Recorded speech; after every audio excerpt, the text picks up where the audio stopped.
Crystal में आयोजित phoenix university द्वारा शिक्षक सम्मान समारोह का आयोजन किया गया। इस अवसर पर भूतपूर्व सांसद राजेश मिश्रा तथा विशिष्ट अतिथि के तौर पर वरिष्ठ समाजसेवी दीनदयाल पांडे उपस्थित रहे। फोनिक्स यूनिवर्सिटी उत्तराखंड की रुड़की शहर में है। इस कार्यक्रम में उपस्थित चेयरमैन इंजीनियर चैरव जैन ने कहा कि काशी का यह मेरा पहला आगमन है और यह यात्रा मेरे जीवन में ऊर्जा के एक नए संचार की तरह है। इस अवसर पर काशी से शक्ति मंचित करके वे सभी के जीवन में प्रकाश लाने का भरपूर प्रयास करेंगे।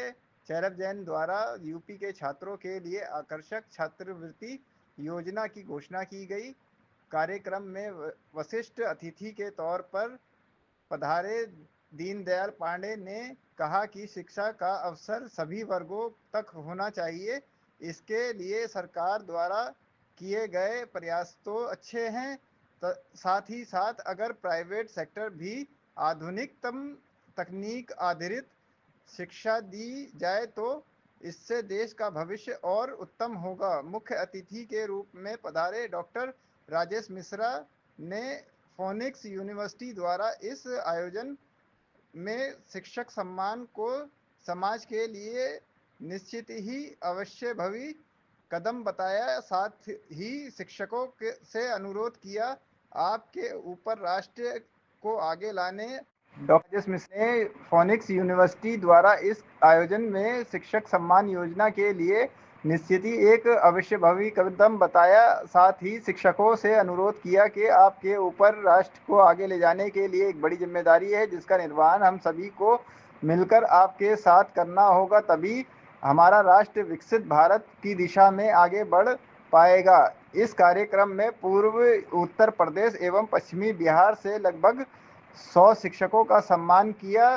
कार्यक्रम में फोनिक्स के डायरेक्टर गोविंद सिंह, उत्तर प्रदेश के मार्केटिंग हेड अजय उपाध्याय, कार्यक्रम का संचालन ललिता आर शर्मा के द्वारा किया गया। शिक्षकों अखिलेश यादव, रजनीश सिंह, सविता श्रीवास्तव आदि सम्मानित हुए। अध्यापकों का सम्मान, हम उनका सम्मान क्या कर सकते हैं? द्वारा हम शिक्षित हो रहे हैं, उनको हम सम्मान नहीं, हम एक तरह से सम्मान का दे रहे हैं। हम आभारी हैं ऐसे शिक्षकों का, और समाज भी शिक्षक के प्रति जो सम्मान कभी हुआ करता था, उनको उनकी दायित्व, उनकी प्रेरणा ऐसे नीचे भी आए, आगे आने वाली पीढ़ी को प्रेरित कर सके समाज काम के लिए, राष्ट्र काम के लिए। नहीं तो केवल व्यक्तिगत पड़ा हुआ है,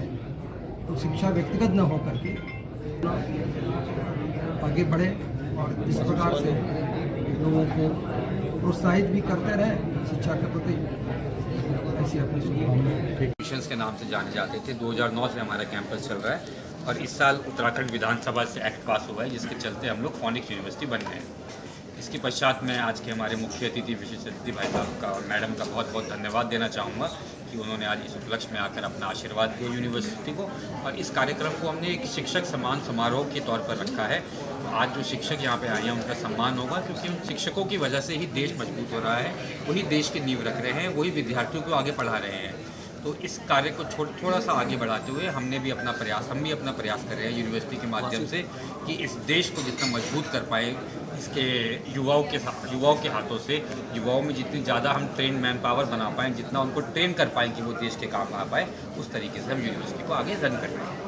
तो वाराणसी में भी इसके सेंटर हैं जहां लोग इसमें एडमिशन लें? वाराणसी में हमारे कई सारे एजुकेशन कंसल्टेंट्स हैं जो हमारे साथ एसोसिएटेड है, और हमारे जो यहाँ के रिप्रेजेंटेटिव हैं वो अजय उपाध्याय जी हैं और गोविंद हैं। उनका नंबर आपके साथ शेयर करते हैं। लेकिन एजुकेशन का महत्व क्या है ये मैं समझ रहा।